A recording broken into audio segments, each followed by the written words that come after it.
দেখবেন বর্ধমানের একটা পোল্ট্রি মুরগি আছে, এ বলছে যদি কোনো প্লেটে মুরগার মাংস থাকে, আর কোনো প্লেটে মাজারের মুরগার মাংস থাকে, আর কোনো প্লেটে যদি শুয়ারের মাংস থাকে, তাহলে শুয়ারের মাংস খাওয়া যাবে কিন্তু মুরগার মাংস খাওয়া যাবে না। এটা ফোকায়ে কেরাম বলেছেন। নাউজুবিল্লাহ বলবেন না? এটা শুনেছেন শুনেননি?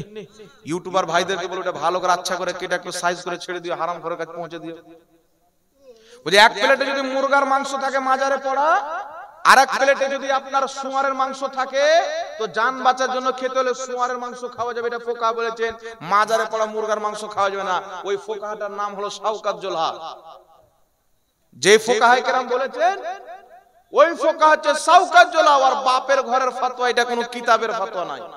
আর আমি চ্যালেঞ্জ করছি বেটা দেখাক কোন ফোকাহা বলেছেন, ওকে 5 লক্ষ টাকা পুরস্কার দেবো যদি একটা কিতাবের মধ্যে দেখাতে পারে। এটা কোনো ইসলামের ফতোয়া নাই। ওর বাপের বাড়িতে তৈরি হয়েছে, আব্বার পকেট থেকে বের করে নিয়ে এসে ফতোয়া দিয়ে দিয়েছে। ফতোয়া বাপের ফতোয়া দেওয়া যাবে? আমার হাতে একটি কিতাব, এই কিতাবটির নাম হচ্ছে তাফসিরাতে আহমদিয়া। এই কিতাবটি ছাপা হয়েছে দেওবন্দ থেকে। এই কিতাব পুরাতন ছাপও আছে, নতুন ছাপ। এটা হচ্ছে পুরাতন ছাপ, আমার হাতে আছে। দেওবন্দ থেকে ছাপা হয়েছে। লেখকের নাম হচ্ছে ইমাম মোল্লা জীওয়ান রাহমাতুল্লাহ আলাইহি। জিনার কিতাব পড়ে ওই পোল্ট্রি মুরগির বাপ শাওকাত মৌলভী হয়েছে। জিনার লেখা কিতাব নুরুল আনোয়ার দেওবন্দ মাদ্রাসায় পড়া হয়, নাদুয়া মাদ্রাসায় পড়া হয়, সাহারানপুরে পড়া হয়। শাওকাত জোলহার মাদ্রাসায় যদি ফাজিলাত অবধি হয়, ওর মাদ্রাসাতেও পড়ানো হয়। ওর বাপ ইনার লেখা কিতাব পড়ে মৌলভী হয়েছেন ইমাম মোল্লা জীওয়ান রাহমাতুল্লাহ আলাইহি। এই কিতাবের বিশ্ববিখ্যাত ইমাম যত মৌলভী দেখছেন সবাই ইনার কিতাব পড়েছেন। এই কিতাবের 46 নাম্বার পৃষ্ঠার মধ্যে লিখছে, মুসলমান আল্লাহর নেক ওলি বান্দাদের মহব্বতে তাদের দরবারে নাজরানা স্বরূপ ইসালে সওয়াবকে কেন্দ্র করে যারা খাসি নিয়ে যায়, মুরগা নিয়ে যায়, জবাই আল্লাহর নামে করে, তিনি বলছেন হালালুন তাইয়্যিবুন, এটা হালাল এবং পবিত্র। জোরে বলেন সুবহানাল্লাহ। হালাল এবং পবিত্র ইনি বলছেন। আমি ওই হারামখোরকে বলবো, শুয়ার চাইতে যদি বেশি হারাম হয়, যেই ব্যক্তি হারামকে হালাল বলবে ওই ব্যক্তি কাফির। তো তুমি যদি তোমার ফতোয়ায় হক থাকো আর বাপের বেটা থাকো, মুনাফিকের বাচ্চা না থাকো, তাহলে ইমাম মোল্লা জীবনের উপরে কাফিরের ফতোয়া লাগাও। লাগাবে না বাবা, জানে যে ইনি আমাদের বাপেরও বাপ।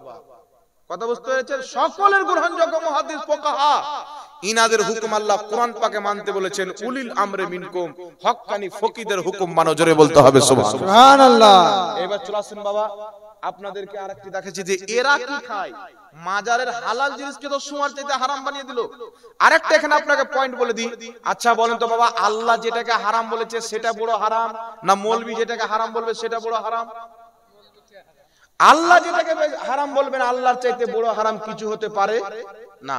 আর এ বেটা বলছে আল্লাহ শুয়ারকে হারাম করেছেন, মাজারের মুরগাকে বেটা নিজে হারাম বললো, আর বলছে শুয়ার চাইতেও বেশি হারাম, মানে আল্লাহর চাইতেও আমি বেশি বড় হারাম বানাচ্ছি। দেখ, নাউজুবিল্লাহ বলে। তো তার ফতোয়া অনুযায়ী তো সেই তো নিজে শিরিক করলো, তাদের কায়দা অনুযায়ী, রুলস অনুযায়ী তো সে তো নিজেই শিরিক করলো। আর যে নিজেই শিরিক করে মানুষের উপরে শিরকের অপবাদ দেয়, এরকম মুনাফিক থেকে সাবধান থাকতে হবে। আমি দলিল দিয়ে দিলাম, তাফসিরাতে আহমদিয়া দেওবন্দের ছাপ 46 নাম্বার পৃষ্ঠা। আল্লাহ ওয়ালাদের মাজারে যে খাসি নিয়ে যায়, জবাই আল্লাহর নামে করে, ওটা খাওয়া হালাল এবং জায়েজ। জোরে বলেন সুবহানাল্লাহ। আর ওকে কিয়ামত পর্যন্ত চ্যালেঞ্জ দিলাম, একটা ফোকাহা যদি দেখিয়ে দেয় হারাম তো দূরে থাক, নাজায়েজ তো দূরে থাক, শুধু নিষেধ যদি দেখিয়ে দেয়, তাকে 5 লক্ষ টাকা পুরস্কার দেব। বাপের বেটা থাকলে দেখাক, মরে কবরে চলে যাবে কিন্তু দেখানোর ক্ষমতা হবে না। এবার তারা কি খায় দেখেন, এই দেখেন কিতাব, কিতাবটির নাম হচ্ছে ফাতাওয়া রশিদিয়া। দেওবন্দি দলের প্রতিষ্ঠাতা রশিদ আহমদ গাঙ্গুহি, তবলিগি জামাতের প্রতিষ্ঠাতা ইলিয়াস কান্দেওয়ালির পীর ও মুর্শিদ কি লিখছেন দেখেন। ওরা খায় কি, একটু লক্ষ্য করে শুনেন। মাজারের হালাল জিনিসকে তো হারাম বললো, এ বেটা খায় কি একটু দেখেন। এই কিতাবের পৃষ্ঠা নাম্বার 488 নাম্বার পৃষ্ঠার মধ্যে কি লিখছেন একটু দেখেন। হ্যাঁ, 488 নাম্বার পৃষ্ঠায় শাওকাত মৌলভীর বাপেরও বাপ, ওর বাবারও বাবা, লিখছেন কি দেখেন, এই কিতাবের মধ্যে লিখছেন सवाल हिंदुओं के त्योहार होली या दिवाली में अपने उस्ताद या हाकिम या नौकर को खेले या पूरी या और कुछ खाना बतौर तोहफा भेजते हैं, इन चीजों का लेना और खाना मुसलमान हाकिम या नौकर मुसलमान को दुरुस्त है या नहीं। মানে লিখছে হিন্দু ভাইদের দিওয়ালি হোলি এগুলো যে পূজা হয় না, ওই যে পূজাতে যে পরাঠা টারাঠা যে পূজা করা হয়, প্রসাদ টারসাদ এইগুলো এবং আরো অন্যান্য কিছু, মানে যে কালী বলে পাঠা জবাই করা হয়, এই পাঠার মাংস যদি পাঠায় তো খাওয়াটা ঠিক না ভুল? তো জবাব দিচ্ছে যখন জবাব দুরুস্ত হে, খাওয়াটা সঠিক। আল্লাহর কসম দেখলেন, আপনি কিতাব নিয়ে যান, আর যদি বলে মিথ্যা বলছি দেখেন ডেট করবেন, ইনশাআল্লাহ আসবো। যা কিছু দেখালাম সব পাটারা খুলে বম ব্লাস্ট করে যাবে ইনশাআল্লাহ। পাঠা খাওয়া যায়, মন্দিরের প্রসাদ খাওয়া যায়, যেটা হারাম কালীর নামে জবাই করা হয়। হিন্দু ভাইরা খাচ্ছে, ওনাদের ধর্ম ওরা করবে, আমাদের ধর্ম আমরা করবো, নাকি? আমরা দ্বন্দ্ব চাই না, আমরা দ্বন্দ্ব চাই না। আচ্ছা বলেন বাবা, যেটাকে ফোকাহায়ে কেরাম হালাল বলেছেন, দলিলে যেটা হালাল প্রমাণিত সেটাকে সুয়ার চাইতে হারাম বলে দিল, যেটা আল্লাহর নাম নিয়ে জবাই করা হয়, কিন্তু যেটা ইয়া কালী বলে পাঠা জবাই করা হয়, এই পোল্ট্রি মুরগির বাপ বলছে ওই পাঠার মাংস খাওয়া যায়, মন্দিরের প্রসাদ খাওয়া যায়, দিওয়ালি হোলিতে যে পুরি তৈরি করা হয়, আরো কিছু তৈরি করা হয় পূজোর জন্য, সেইগুলো খাওয়া যায়। তো চিন্তা করেন, এদেরকে মূর্তির সাথে তো মোহাব্বত আছে, কিন্তু আল্লাহ ওলিদের সাথে কত দুশমনি আছে। আর আল্লাহ ওলিদের সাথে যাদের দুশমনি, তাদের উপরে শরীয়তের কি ফতোয়া জানেন? আল্লাহ তাবারাক ওয়া তাআলা বলছেন, মান আদালি ওয়ালিয়ান, যেই ব্যক্তি আমার ওলির সাথে দুশমনি করলো, ফাকাদ আযানতুহু বিল হারব, আমি আল্লাহ তার সাথে যুদ্ধ ঘোষণা করলাম। এটা হচ্ছে বুখারী শরীফের হাদিস, যে আল্লাহর দুশমন ওলির দুশমন, সেই ব্যক্তি আল্লাহর দুশমন। তবে একটাই কথা বলবো, ওই পোল্ট্রি মুরগিকে আর শাওকাতুল হককে, যে তোমরা বাপ বাটা পাঁঠার মাংস খাও, আমরা ওলিদের দরবারে যে আল্লাহর নাম নিয়ে হালাল জবাই করা হয় সেটা খাবো না, কি বলেন? আমাদের জন্য আল্লাহর হালাল করাটা হালাল, আমাদের জন্য ফোকাহায়ে কেরামের ফতোয়াটা যথেষ্ট। আর তোমার বাপের ফতোয়া মানো, তুমি মন্দিরের প্রসাদ খাও, পরাঠা খাও, খিলে খাও, আর কালীর আপনার কি বলে ওই পাঠার মাংস খাও। পাঠার মাংস খেয়ে খেয়ে মনে হয় ভুটিটা বড় হয়েছে, বুঝতে পারছেন বাবা? এইরকম জাহির শুধু তাই নয়, আর একটা আপনাকে শুনিয়ে দিই। আমার হাতে কিতাব দেখছেন, তাজকিরাতুল খলিল, দেওবন্দীদের বড় মৌলভী আশিক এলাহি মির্ঠি এই কিতাবটি লিখছেন। এই কিতাবের মধ্যে কি লিখছেন? এই কিতাবটির মধ্যে লিখছে জাকারিয়া বুক ডেপো, ভিওন্ডি থানা, মহারাষ্ট্র, বোম্বে থেকে ছাপা হয়েছে জাকারিয়া বুক ডেপো। এই কিতাবে ওই শাওকাত জোলার ব্যাটার বড় বাপ কি লিখছে? এই কিতাবের পৃষ্ঠা নম্বর, اللهم صل على سيدنا شفيعنا مولانا محمد بارك وسلم صلاة وسلام عليك يا رسول الله صلى الله عليه وسلم صلاة وسلام عليك يا رسول الله صلى الله عليه وسلم صلاة وسلام عليك يا رسول الله صلى الله عليه وسلم صلاة وسلام عليك يا رسول الله صلى الله عليه وسلم। এই কিতাবের 96 নম্বর পৃষ্ঠা। কি কি খায় দেখেন, শুধু মন্দিরের পাঁঠা নয়, আরো কি কি খায় দেখেন। এই কিতাবটির নাম তাজকিরাতুল খলিল, আশিক এলাহি মির্ঠি, দেওবন্দের বড় মৌলভী লিখছেন, মাওলানা জাকারিয়ার ব্যাপারে লিখছেন। জাকারিয়াটাকে বা ইজাফা হাওয়াসি, মাওলানা জাকারিয়াকে কিছু কিছু জিনিস ইজাফা করেছেন এবং হাসিয়া চড়ালছেন, যে জাকারিয়ার ফাজাইল আমল দিয়ে তবলিগি জামাত মানুষকে তবলিগ করে, বুঝতে পারছেন? কি লিখছেন দেখেন, লিখছেন হ্যাঁ, बी उम्मी की उम्र तवील हुई और उन्होंने नवासों की औलाद को भी देखा। आखिरी उम्र में बसरत और चलने फिरने से माजूर हो गई थी और मर्जुल मौत में 3 साल कामिल साहिबे फराश रहे, मगर न कल्बी व लिसानी जिक्रुल्लाह में फर्क आया और न सब्र व रजा पर कज़ा में कमी लाहिक हुई।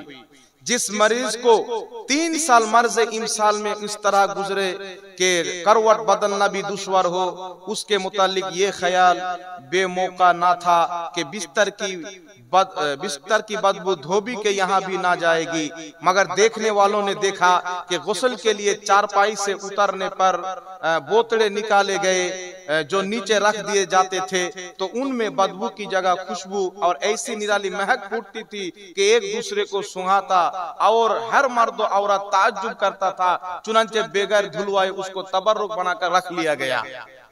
तबलीगी জামাতের প্রতিষ্ঠাতা ইলিয়াস কান্দাওয়ালি সাহেবের নানি 3 বছর পর্যন্ত বিছানায় পড়েছিল, মার্জে ইমসাল কন্টিনিউ পায়খানা বের হতে থাকে 3 বছর পর্যন্ত। বিছানাতে কন্টিনিউ পায়খানা বের হতে থাকে। 3 বছর পর যখন মরলো তো ধোবিকে ডাকা হলো, যারা আপনার গুটু সাফ করে তাদেরকে ডোমচামারকে ডাকা হলো। ডাকার পরে ওই যে আপনার ন্যাকড়া টাকড়াকে বের করা হলো, বের করার পরে ধুইতে নিয়ে যাবে তো দেখছে ওখানে বাদবুর জায়গাতে খুশবু ছিল, বাদবুর জায়গাতে, গন্ধর জায়গাতে সেন্ট ছিল, খুশবু ছিল। তখন লোক এক অপরকে শুঙাতে আরম্ভ করলো যে শুঙো শুঙো। সব শুংছে তো এতে কোনো বাদবু নাই, একবারে খুশবু। তো বিনা ধুয়ে ওই আপনার ইলিয়াস কান্দওয়ালি সাহেবের নানির বুকে তাবাররুক বানিয়ে রেখে নিল। একটু ও লেলে, একটু তুমি নিয়ে এলাও, একটু তুমি নিয়ে এলাও, তাবাররুক বানিয়ে রেখে নিল। সকাল সন্ধ্যা একবার করে চাটবে, বুঝতে পারছেন? গু খানে वाला, পাঠা খানে वाला, মন্দিরের প্রসাদ খানে वाला বলছে মাজারের মুরগা খাওয়া হারাম। বলেন তো এর কপালে লাত আছে কি লাত নাই বাবা? এই জন্য বলছি না তুম সদমে হামে দেতে, না ইউ মারাইয়া হতি, না খুলতি রাজে सरबस्ता, ना यू रुसवाइया होती। कागज का ये लिबास बदन से उतार दे, बारिश बरस गई तो मुंह कहाँ छुपा। হাফিজে মিল্লাত বলছে কাউকে ছেড়িও না, কাউকে কিছু বলিও না, আর কেউ যদি বলে দেয় ওকে ছাড়িও না। যখন আমাদের উপরে আঙুল তুলেছে বাবা, জবাব দিতে হবে কি হবে না? তো তোমার নানির ইলিয়াস কান্দওয়ালি সাহেবের নানির পায়খানা চাটনেওয়ালা, মন্দিরের পাঁঠার মাংস খানেওয়ালা, প্রসাদ খানেওয়ালা আমাদেরকে বলছে মাজারে পড়া মুরগা খাই জাহাঙ্গীর মৌলভী। তো মাজারে পড়া মুরগা আল্লাহর নাম নিয়ে জবাই আলহামদুলিল্লাহ খাই, তাতে কি আছে? তোমরা তো গু খাইয়ে মানুষ হয়েছে, পাঁঠা খেয়ে মানুষ হয়েছে, তো তোমার চাইতে তো আমরা লাখ গুণ ভালো না, কি বলেন বাবা? আর মন্দিরে পাঠা কার নামে জবাই হয় আপনারা সকলে জানেন, আর মাজারের খাসি কার নামে জবাই হয় এটাও আপনারা সকলে জানেন। আর ওটার দলিল ফোকার কিতাব থেকে দিয়ে দিলাম। ও যে হারাম বলেছেন, একটা মায়ের দুধ পান করলে দলিল দেখ 5 লাখ টাকা পুরস্কার দেব। চ্যালেঞ্জ থাকলো আমার, কিয়ামত তো চলে আসবে কিন্তু জবাব দিতে পারবে না। এটা তো কি খাচ্ছে বাবা, শুধু তাই বললাম। আর একটা কথা আপনাকে বলবো, দেন এটা দেন।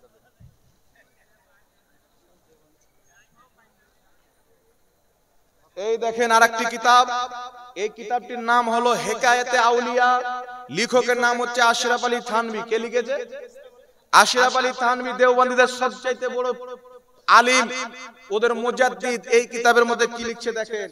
কিতাবটি ছাপা হয়েছে মাকতাবা থানভী দেওবন্দ জেলা সাহারানপুর থেকে ছাপা হয়েছে। এই কিতাবের আপনার পৃষ্ঠা নাম্বার 96 এর মধ্যে লিখছেন, কি লিখছেন? 96 নম্বর পৃষ্ঠার মধ্যে লিখছেন, একদিন খানকাহে গাঙ্গো হতে রশিদ আহমদ গাঙ্গোহী এবং দেওবন্দ মাদ্রাসার প্রতিষ্ঠাতা কাসিম নানতাই দুইজন ছিলেন।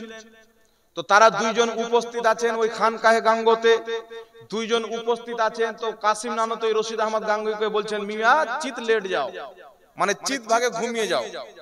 সে যখন চিত ভাগে ঘুমিয়ে গেল তো কাসিম নানতাই তার পাশে ঘুমিয়ে গিয়ে তার ছাতিতে হাত দিয়ে লাড়ছে। যেমন একজন স্বামী তার স্ত্রীর সাথে ভালোবাসা করে, তেমন খানকাহে গাঙ্গোতে দিন দাহাড়ে কাজ করছে। লিখছেন তাদের মৌলভী বাবা, এটা বানানো গল্প নাই, আপনারা চাইলে দেখতে পারেন, ফটো নিয়ে যান, কোনো আপত্তি নাই আমার। তাদের কিতাবে লিখছেন। এখন যদি আমরা বলি তো খাওয়ার খারাপ লাগার তো কিছু নয়। কিতাব ছাপানো হয় পড়ার জন্য না লুকানোর জন্য বাবা? কি জন্য লেখা হয়? পড়ার জন্য নয়। অল্প করে ঘটনাটা বললাম, কমপ্লিট বলা ঠিক হবে না, মা বোনেরাও দেখছে, আপনারা বাপের বয়সের লোক আছেন। আরো এমন এমন ঘটনা আছে যদি বয়ান করে দিই তো আপনি মনে করবেন যে বোম্বে রাস্তায় ঘুরনেওয়ালা লোক ছিল, বাড়িতে ঘুমানোওয়ালা লোক ছিল না, রাস্তার ফুটপাতে ঘুমানোওয়ালা লোক ছিল। এই জন্য বলবো হুঁশ সামলে কথা বলতে হবে। তোমাদের যা যা পাটার আছে জাতির সামনে পেশ করা হবে ইনশাআল্লাহ। এই জাতি থেকে নিজের ঈমান বাঁচাবেন। যে নবী পাকের হতে পারেনি, আল্লাহকে মিথ্যাবাদী বলেছেন, ওরা দুনিয়ার কোন জাতির হতে পারে। যে রাসূল পাককে গালি দিয়েছেন, আল্লাহ পাকের তাওহীন করেছেন, সেই ব্যক্তি কোনদিন মুমিন মুসলমান হতে পারে না। আরে মুনাফিক তো মুনাফিক, মুনাফিক চাইতেও যদি কেউ খারাপ থাকে ওটা হচ্ছে এদের কম শাওকাতের ব্যাটা। আল্লাহ হেদায়েত দান করুক, সকলে পড়ুন আল্লাহুম্মা আমিন। আর একটা কথা বলি বাবা, জায়গা জায়গাতে গিয়ে মানুষকে বলছে যে বারেলভি মৌলবীরা, সুন্নি মৌলবীরা ওদের তালবিনকে দিয়ে আমাকে গালি দেওয়াচ্ছে, মা তুলে বোন তুলে। আমার মোবাইলে রেকর্ডিং আছে বাবা, রেকর্ডিং যদি এখানে শুনিয়ে দিই তো শোনানো জায়েজই হবে না। এমন এমন গালি আমার মা তুলে, আমার বোন তুলে, এমন কোন দিন যায় না 2-4টা ধমকি দেয় না। একজন দক্ষিণ দিনাজপুরে বক্তব্য দিয়েছিলাম, দক্ষিণ দিনাজপুর থেকে ফোন করে বলছে, বেটা তুই দক্ষিণ দিনাজপুর আয়, তোর লাশ যদি ফেলে না দিত তখন বলিস আমি বাপের বেটা মুখ ধুমুক। আর দুর্ভাগ্য ওই দিন আমি দক্ষিণ দিনাজপুরই আছি, আর ও যেই থানার কথা বলছে ওই থানাতেই আছি। তো আমি ওকে বললাম বেটা দক্ষিণ দিনাজপুর আই মানে কি, আমি তো এসে বসে আছি 3 দিন থেকে দক্ষিণ দিনাজপুরে আছি, তো আই না, কার বাড়ি, আমি উনি বাড়ি আই। ফোন কেটে দিল। তারপর আর ফোন লাগাচ্ছি তো ফোন তুলে না। তো এমন এমন গালি বাবা একদিন ফোন করেছে আমাকে। কোথায় থেকে ফোন করেছে জানেন? পাশে একটা এলাকা জানা বেলডাঙ্গা, বেলডাঙ্গা থেকে ফোন করেছে। ফোন করে আমার মা তুলে আমার বাপ তুলে গালি দিচ্ছেন।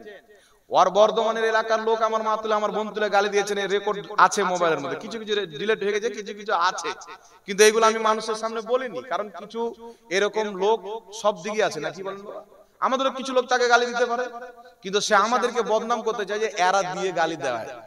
ও যদি রাস্তায় বসে থাকে পেশাব তোর মুখে পেশাব করবো না আমরা, তোর গালি কেন দেওয়া? ও তো নাপাক, ও তো গু খানে वाला লোক, ও তো পাঁঠার মাংস খানে वाला লোক। ও দেখলে তো আমরা 7 হাত পর্যন্ত দূরে পালাই। ওয়াকে ওয়ার কাছে যাবো আমরা? বলেন তো বাবা, এ হচ্ছে মিথ্যুক। এ যদি মিথ্যা না বলে এর একটা জালসা কমপ্লিট হবে না।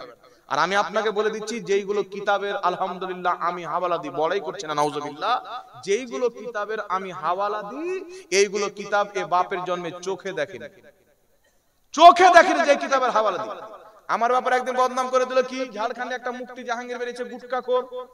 আমি কিন্তু বাবা গুটকা খাই না, আমার দাঁত চেক করলে আপনারা বুঝতে পারবেন, না গুটকা খাই না পান খাই, কিছু খাই না।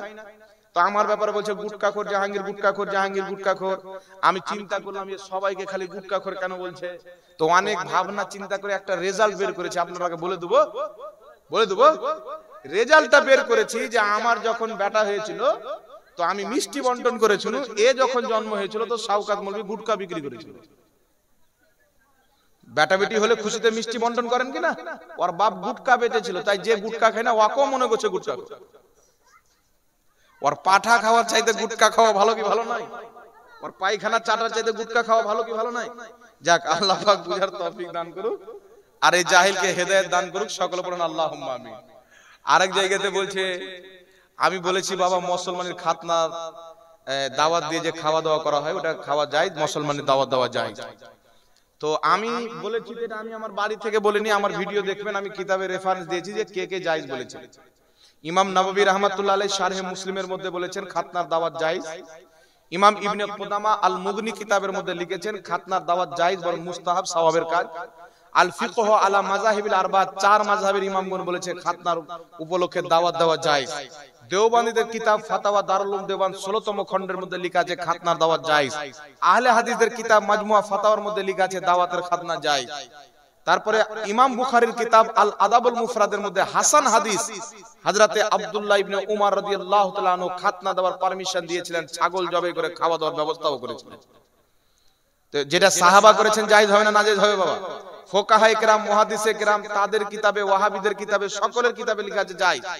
তো যারা যখন ভুল বলে মানুষকে গুমরা করলো যে হারাম, তো কোনো ব্যক্তি যদি ভুল বলে আর আমরা মৌলবি সঠিকটা যদি জানি, তার প্রতিবাদ করা আমাদের উপরে ফরজ। এটা গিল্লা নয়, এটা আমাদের কর্তব্য। কথা বুঝতে পারছেন করেন না বাবা? এই জন্যই মাসলাটা বয়ান করেছে। এক জায়গায় বলছে ঝাড়খণ্ডের গুটকাখোর জাহাঙ্গীর এ উমুক কাটা খাবার খেতে খুব ভালোবাসে, মানে নামও লাও যাবে না ওই জিনিসটার, এখানে সবাই আছে, উমুক কাটা খাবার খেতে ভালোবাসে। আমি বলেছি জাহাঙ্গীর গুটকাখোরকে যে যে চামড়াটা কাটা হয় ওটাও দিয়ে দিবি, টেস্ট বেড়ে যাবে। আচ্ছা বলেন তো বাবা, চামড়া কাটাটা দিয়ে দিলে যদি টেস্ট বেড়ে যাবে, এটা ও জানলো কি করে? এর মানে ও খেয়েছে আর খেয়ে বিলেতি কুত্তা হয়ে গেছেন, তাই কথা বলছে, বুঝতে পারছেন? তাই মানুষ হয়ে নাই, নিচটা হয়ে গেছে হাতির সুর আর মুখটা আছে মানুষ। আল্লাহ হেদায়েত দান করুন, বলেন আল্লাহুম্মা আমিন। নাউযুবিল্লাহ, আস্তাগফিরুল্লাহ, শয়তান থেকে আল্লাহর পানাহ। এটা কি লাগছে? একটা প্রশ্নের সে উত্তরটা দিয়ে দি বাবা। তিনটা প্রশ্ন। আসসালামু আলাইকুম। ওয়ালাইকুম আসসালাম রাহমাতুল্লাহ। হুজুর, আমরা যে নামাজের আগে নিয়ত করি সেটা কি সহিহ হাদিসে আছে? দেখেন বাবা, আমরা যেটা নিয়ত করি হাদিস শরীফের মধ্যে আছে ইন্নামাল আমালু বিন্নিয়াত, প্রত্যেক কাজের ফল হচ্ছে তার নিয়তের উপরে। আরেকটি রাসূলুল্লাহর হাদিস আছে যে কওরি মুখে কিছু অন্তরে কিছু, দুমুখী যাকে বলা হয়, মানে মুখে কিছু আছে আর ভিতরে কিছু আছে। হ্যাঁ, আপনার হুজুর আসসালামু আলাইকুম আর মনে মনে গালি দিচ্ছে, মানে দুই মুখী হয় কি হয় না বাবা? একটা অন্তরের মুখ, একটা বাইরের মুখ। দুই মুখী ব্যক্তিকে আল্লাহ পছন্দ করেন না। তার জন্য ফুকাহায়ে কেরাম বলেছেন যে নামাজের অন্তরের নিয়তটা হচ্ছে ফরজ, আর মুখেও নিয়তটা করা হচ্ছে মুস্তাহাব।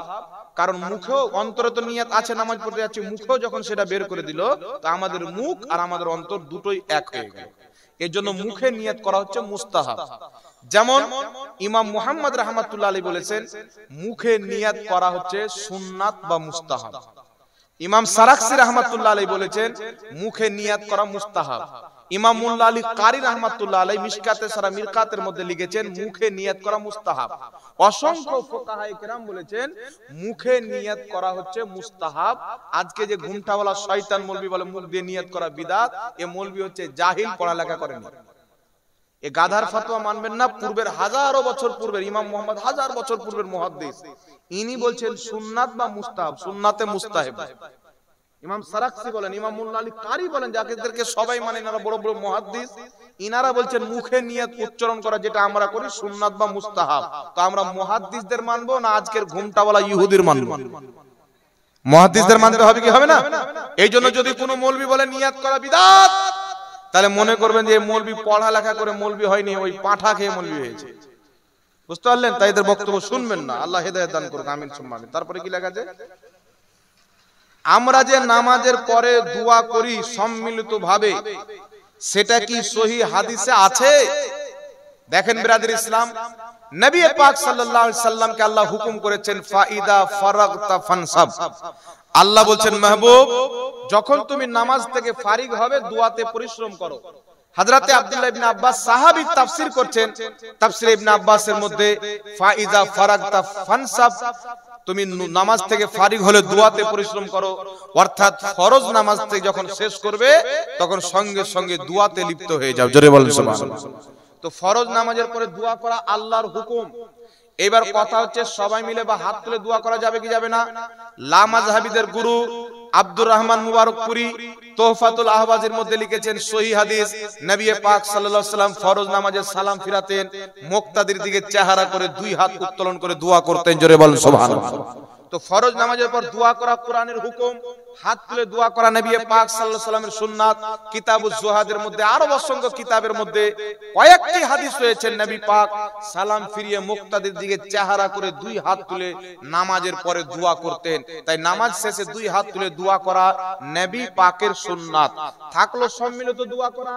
একটি কথা মনে রাখবেন, রাসূল পাক বলেছেন মুআজামুল কবির লিতাবরানী হাদিসের কিতাব, এই কিতাবের মধ্যে ইমাম তাবরানী হাদিস নিয়েছেন, যেই হাদিসটিকে ইমাম হাইসামি মাজমাউ জাওয়াইদের মধ্যে উল্লেখ করে সহিহ বলেছেন। রাসূল কায়নাত বলছেন যখনই মুসলমান দলবদ্ধভাবে সবাই মিলে হাত তুলে আল্লাহর কাছে দোয়া করে, একজন দোয়া করবে বাকি সবাই আমিন বলবে, আল্লাহর প্রতি ওয়াজিব হয়ে যায় তারা দোয়াতে যা চাইবে তা দেওয়া। জোরে বলেন সুবহানাল্লাহ। হাকিম আল মুস্তাদরাক আলা সাহিহাইনের মধ্যে হাদিস, রাসূল পাক বলেন যেখানে মুসলমান দলবদ্ধভাবে হাত তুলে আল্লাহর কাছে দোয়া করে, একজন দোয়া করবে বাকি সবাই আমিন বলে, আল্লাহ তাদের দোয়া কারেন্টের মতন কবুল করে নেয়। রাসূল পাক বলেন আমাকে আমিন দেওয়া হয়েছে, মুসা নবীকে আমিন দেওয়া হয়েছিল, মুসা নবী দোয়া করতেন, হারুন আলাইহিস সালাম আমিন বলতেন। অনুরূপ ভাবে আমার একজন উম্মত দোয়া করবে বাকি সব যারা থাকবে আমিন আমিন বলবে, আল্লাহ তাদের দোয়া অবশ্যই কবুল করবে। জোরে বলেন সুবহানাল্লাহ। নবী বলেন যেখানে মুসলমান দলবদ্ধভাবে দোয়া করবে, তো নামাজে মুসলমান দলবদ্ধ হয় কি হয় না? জানাজাতে দলবদ্ধ হয় কি হয় না? কাফন মাটি দেওয়ার সময় দলবদ্ধ হয় কি হয় না? জালসাতে দলবদ্ধ হয় কি হয় না? সুতরাং যেখানে মুসলমান একত্রিত হয় ওই প্রত্যেক জায়গাতে সম্মিলিত দোয়া করা নবীর হাদিস মোতাবেক। কেউ যদি বলে নামাজের পর করা যাবে না, জানাজার পরে করা যাবে না, নবীর আম হাদিসকে সে খাস করতে চাইলো, নবীর আম হাদিসকে খাস করা হচ্ছে বিদআত। যারা বলে ফরজ নামাজের পর দোয়া করা যাবে না তারা হলো বিদআতি, আর যারা দোয়া করে তারা হলো সুন্নতি। সুবহানাল্লাহ। আরেকটা হাদিস আপনাকে শুনিয়ে দিই। লা মাযহাবীদের গুরু ইবনে তাইমিয়ার ছাত্র ইমাম ইবনে কাসির নিজের কিতাব আল বিদায়া ওয়ান নিহার মধ্যে সহিহ সনদে হাদিস নিয়ে এসেছেন। ইমাম তাবারি রাহমাতুল্লাহ আলাইহি তারিখে তাবারির মধ্যে হাদিসটিকে উল্লেখ করেছেন। হযরতে আলা বিন হাজরামি রাদিয়াল্লাহু তাআলা আনহু, যিনাকে নবী পাক সাহাবায়ে কেরামের সরদার বানিয়ে জিদ্দে পাঠিয়েছিলেন, জিদ্দ থেকে ফেরার পথে একটি জায়গাতে রাত্রি হয়ে গেল, তিনারা ঘুমিয়ে পড়লেন। ফজরের টাইমে নামাজের টাইমে উঠে দেখছেন তিনারা যে সাওয়ারিতে গিয়ে গেছেন, একটাও সাওয়ারি নাই, সব কোথায় হারিয়ে গেছেন। আজান হলো, ফজরের নামাজ পড়লেন, আলা বিন হাজরামি ইমাম হলেন, বাকি সমস্ত সাহাবা মুক্তাদি হলেন, নামাজ পড়লেন, নামাজ পড়ে সালাম ফিরালেন, সালাম ফিরানোর পর হযরতে আলা বিন হাজরামি নিজের দুইখানা হাতকে উত্তোলন করে দোয়া আরম্ভ করলেন। পিছনে যত সাহাবী মুক্তাদি ছিলেন তারা যখন দেখছেন যে আমাদের ইমাম আলা বিন হাজরামি দোয়া চালু করেছেন, সবাই হাত তুলে আমিন আমিন বলতে লাগলেন। আলা বিন হাজরামি দোয়া করছেন, প্রত্যেক সাহাবা আমিন আমিন বলছেন। এত লম্বা দোয়া করলেন, সূর্য বেরিয়ে চলে আসলো। তিনাদের হাওয়া হারানো সাওয়ারিগুলি আল্লাহ পাক দোয়া কবুল করে ফিরিয়ে দিল। জোরে বল সুবহানাল্লাহ। তো ফরজ নামাজের পর ইমাম সাহেব দোয়া করবে, বাকি সমস্ত মুক্তাদি আমিন বলবে। এটা হযরতে আলা বিন হাজরামি সহ প্রত্যেক শত শত সাহাবীর সুন্নাত। একে যারা বিদাতি বলবে ওদের 14 গোষ্ঠী বিদাতি, জাহান্নামের কুকুর দেখতে হলে ওই মৌলবীকে দেখে লিখে। সাহাবার কর্মকে যারা বিদাত বলবে, আর নবী বলেছেন যেখানে মুসলমান সম্মিলিতভাবে দোয়া করবে আল্লাহ কারেন্টের মতন কবুল করবে। তাহলে সম্মিলিত দোয়া থেকে কোনো মৌলবী যদি বাধা দেয়, বলে এই ফরজ নামাজের পর করতে হবে, কোথায় আছে? তো নবী বলেছেন ফরজ নামাজের পর বাদ দিয়ে করবে, কোথায় আছে? কথা বুঝতে পারলেন বাবা? নবী বলছেন যেখানে মুসলমান দলবদ্ধভাবে দোয়া করবে, একজন দোয়া করে বাকি সবাই আমিন বলবে, সবাই হাত তুলে, তাদের দোয়া অবশ্যই আল্লাহ কবুল করবে। তো আমরা ফরজ নামাজের পর করি। কেউ যদি বলেন নবী তো করতে বলেছেন সম্মিলিত দোয়া, ঠিক আছে, কিন্তু ফরজ নামাজের পরে করো, কোথায় আছে? তো নবী বলেছেন ফরজ নামাজের পরে করিও না, কোথায় আছে? নবী আম হুকুম করেছেন, নির্দিষ্ট করেননি। কোন সময়, কোন জায়গা, কোন কালের সাথে নির্দিষ্ট করেননি। সুতরাং প্রত্যেক ওই পবিত্র জায়গা যেখানে মুসলমান একত্রিত হয়, সম্মিলিত দোয়া করলে নবীর হুকুম পালন করা হলো। আর যারা বিদআত বলে তারা শয়তানের হুকুম পালন করলো। শয়তানের, এটা ওদের বাবার ঘরের ফতোয়া। আর সাহাবা ফরজ নামাজের পর হাত তুলে দোয়া করেছেন। এখন বলবে হুজুর সাহাবা তো এক ওয়াক্তের নামাজের পর করেছেন ফরজের, আপনারা 5 ওয়াক্ত কেন করেন? তো সাহাবা এক ওয়াক্ত নামাজের পরে সম্মিলিতভাবে দোয়া করেছেন, ইমাম দোয়া করেছেন, মুক্তাদি সব আমিন বলেছেন। 5 ওয়াক্ত নামাজের পর সম্মিলিত দোয়া করার দলিল হয়ে গেল, জায়েজ হয়ে গেল। জায়েজ হওয়ার জন্য সাহাবায়ে কেরামের একবার করা যথেষ্ট। কথা বুঝছেন বাবা? যেমন আমাদের নবী জীবনে একবার হজ করেছেন, তো দুবার হজ করা কি নাজায়েজ আছে? জোরে বলেন, নাজায়েজ আছে? আমার আপনার নবী জীবনে একবার আজান দিয়েছেন, তো 5 বার আজান দেওয়া কি নাজায়েজ আছে? তো সাহাবায়ে কেরাম একবার করলেন মানে তো জায়েজ হয়ে গেল, কিয়ামত পর্যন্ত জায়েজ। কোন মায়ের লাল অবৈধ প্রমাণ করতে পারবে না। যারা অবৈধ বলবে তারা শয়তানের সাথে জাহান্নামে যাবে, যারা আমল করবে তারা সাহাবায়ে কেরামের পিছে পিছে জান্নাতে যাবে। জোরে বলেন সুবহানাল্লাহ। আল্লাহ পাক বুঝার তৌফিক দান করুক, আমিন সুম্মা আমিন। রাসূল সাল্লাল্লাহু আলাইহি সাল্লামের ইন্তিকালের পরে ইলমে গায়বের খবর জানেন? হ্যাঁ, রাসূল সাল্লাল্লাহু আলাইহি সাল্লাম ইন্তিকালের পরে ওই ইলমে গায়বের খবর জানেন। রাসূল সাল্লাল্লাহু আলাইহি সাল্লাম এখন ইন্তিকালের পরে বাদ দেন, নবী পাক টোটালি গায়েব জান না, এরকম কিছু লোকের ধারণা। কুরআন পাকে আছে, আল্লাহ বলেন জমিন আসমানে আল্লাহ ছাড়া কেউ গায়েব জানে না। আছে না নাই? কুরআন পাকে আছে।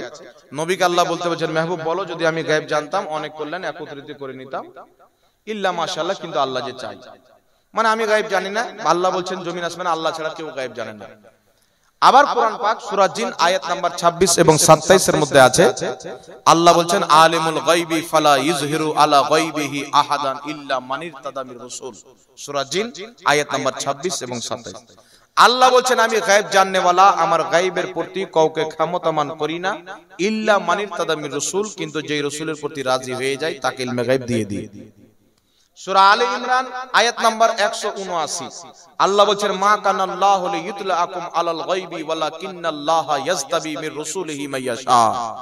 আল্লাহ বলেন হে সর্বসাধারণ, তোমরা কি এটা মনে করো আমি আল্লাহ যাকে তাকে ইলমে গায়েব দিয়ে দেব? না, আমি আল্লাহ বেছে নিই আমার রাসূলগণের মধ্যে যেই রাসূলকে চাই তাকে ইলমে গায়েব দিয়ে দিই। জোরে বলেন সুবহানাল্লাহ। তো কোরআন পাকে 2 রকম আয়াত হয়ে গেল। এক রকম আয়াত আল্লাহ ছাড়া কেউ গায়েব জানে না, আর এক রকম আয়াত হচ্ছে আল্লাহ নবীগণকে ইলমে গায়েব দিয়ে থাকেন। তো আকীদা কি রাখতে হবে? 2 রকম আয়াতই মানতে হবে। তো ওয়াহাবীরা এক রকম আয়াত নিয়ে বলছে নবী ইলমে গায়েব জানে না, আল্লাহ ছাড়া কেউ জানে না, এক রকম আয়াত বাদ দিয়ে দেয়। এক রকম আয়াতকে নিয়ে আরেক রকমকে বাদ দিয়ে দাও, এটা মুসলমানের চরিত্র না মুনাফিকের চরিত্র? এটা মুনাফিকি, মুসলমান নয়।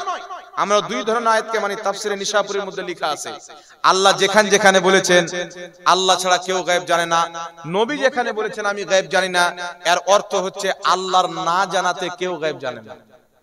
কথা বুঝছেন? নিজে থেকে কেউ গায়েব জানে না, আল্লাহর না জানাতে কেউ গায়েব জানে না। কওরির না জানাতে জানা এটা একমাত্র আল্লাহর সিফাত, যার নিজের গায়েব। আর যেখানে আছে নবীগণ গায়েব জানে আমরা যেটা মানি ওটা আল্লাহর জানাতে মানে, যেটা কোরআন পাক সূরা জিন আয়াত নাম্বার 26 এবং 27, সূরা আলে ইমরান আয়াত নাম্বার 179 এর মধ্যে আল্লাহ নিজেই বলে দিয়েছেন আমি আমার নবীকে গায়েব দিই। জোরে বলেন সুবহানাল্লাহ। এইজন্য কোরআন পাক আছে ওমা হুয়া আলাল গায়বি বিদানিন, আমার নবী গায়েবের খবর দিতে কৃপণতা করেন না। আচ্ছা বলেন তো বাবা, আমি যদি বলি আপনার দান দিতে কৃপণতা করেন না, তো টাকা আছে তবেই তো দান দেন, না কি বলেন বাবা? কথা বলে, টাকা আছে তবেই তো দান দিবেন।